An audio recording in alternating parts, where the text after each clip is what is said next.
Salut, c'est Gabriel. Donc on se retrouve aujourd'hui, toujours dans le froid. Et j'avoue que voilà, je crois que je vais plus faire encore beaucoup de vidéos dans le froid. Enfin, je pense que je me suis assez bien entraîné. Donc on se retrouve aujourd'hui pour parler de l'hôtel Fastpass. Voilà, parce qu'il y a pas mal de confusion au niveau de ce Fastpass là. Donc je voulais faire une vidéo concernant l'hôtel Fastpass. Comme d'habitude, vous pouvez accéder gratuitement à ma série de vidéos privées en cliquant sur le lien qui est juste en dessous de moi, ou sur l'image juste à côté. Il fait vraiment froid. C'est bien, ça m'entraîne pour Disneyland Paris.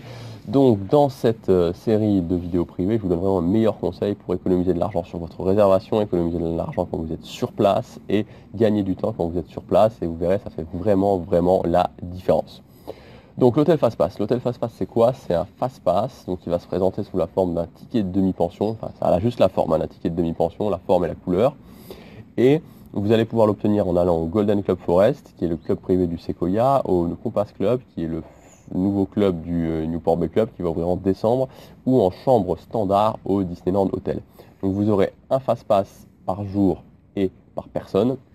Donc si vous êtes tout seul et que vous restez 3 jours, vous avez 3 Fastpass. Si vous êtes 2 et que vous restez 3 jours, vous avez 6 Fastpass, etc., etc. Donc par contre, les Fastpass sont datés, c'est-à-dire que vous pouvez seulement les utiliser le jour, voilà, vous pouvez seulement les utiliser deux par jour. Enfin, c'est-à-dire que par exemple, si vous restez 3 jours, vous allez pouvoir utiliser et vous êtes 2, vous restez 3 jours, vous allez pouvoir utiliser les 2 premiers le premier jour, puis ensuite les 2 deuxièmes le deuxième jour, et puis les 2 troisièmes le troisième jour. Voilà, donc ils sont datés. Vous restez le 14, le 15, le 16, les 2 premiers sera le 14, les 2 premiers le 15 et les 2 derniers le 16. Et sinon, vous ne pourrez pas les utiliser par exemple si les tous le même jour. Voilà. Voilà, c'est ce que je voulais vous dire, je ne sais pas si ça a été très clair, mais je pense que oui. Donc voilà, ils sont datés en fait, et ils ont chaque jour leur date. Et aussi, chose importante, et encore la dernière fois je me suis fait avoir avec ça, c'est qu'on ne peut pas les utiliser entre 13 et 16. Entre 13h et 16h, vous ne pouvez pas les utiliser. Donc c'est avant 13h ou après 16h, parce que voilà, entre 13 et 16, c'est le rush entre guillemets des Fastpass. Donc voilà, vous ne pourrez pas les utiliser, vous ne pourrez pas utiliser les hôtels Fastpass pendant cette période-là. Donc, est-ce qu'ils sont intéressants ces hôtels Fastpass? Franchement, ça apporte une petite amélioration. Honnêtement, ça apporte une petite amélioration.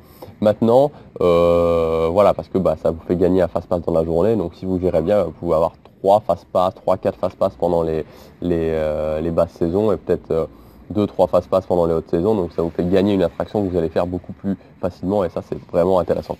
Maintenant, forcément, ils ont un coût ces Fastpass puisqu'il faut aller dans des clubs privés, Newport Bay Club, Sequoia ou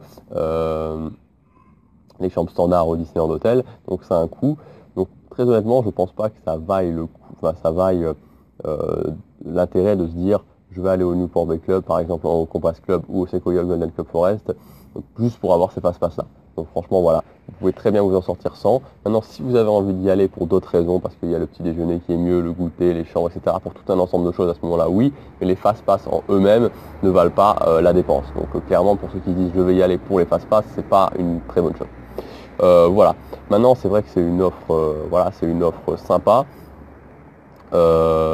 Voilà, c'est une offre sympa, ça permet d'avoir un petit plus, mais c'est pas quelque chose qui est vraiment qui fait fondamentalement une énorme différence sur votre journée, contrairement justement au VIP Fastpass. Donc voilà ce que je voulais vous dire dans cette vidéo. Donc vraiment l'idée c'était de vous dire voilà, actuellement il y a 3 types de Fastpass maintenant à Disneyland Paris. Le Fastpass classique que vous pouvez avoir sur chaque attraction en scannant votre ticket, l'hôtel Fastpass justement et le VIP Fastpass. Voilà ce que je voulais vous dire dans cette vidéo. Donc si vous avez aimé, vous pouvez cliquer sur j'aime et vous abonner à ma chaîne. Et vous pouvez aussi partager cette vidéo. On se retrouve demain. Salut.